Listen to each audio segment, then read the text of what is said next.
ما تخافش من كلمة الريس بتاعت امبارح. الكلام ده ممكن يكون تمهيد نفسي عشان يشوف رد فعل الناس. لو الشعب اطمن وسكت ممكن الرئيس يصدق على القانون، لكن لو الرفض الشعبي استمر الرئيس مش هيصدق على القانون، وده الأهم.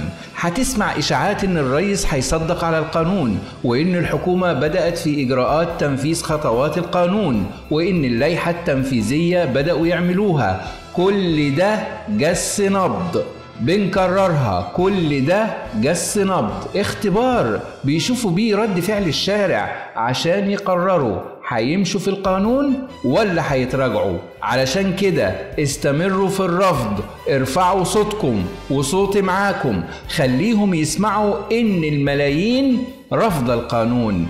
انتم القوة، انتم الشعب اللي ما بيعرفش المستحيل. أنا الشعب وأنا الشعب، لا أعرف المستحيل ولا أرتضي بالحلول بديلا. أنا الشعب وأنا الشعب، أنا الشعب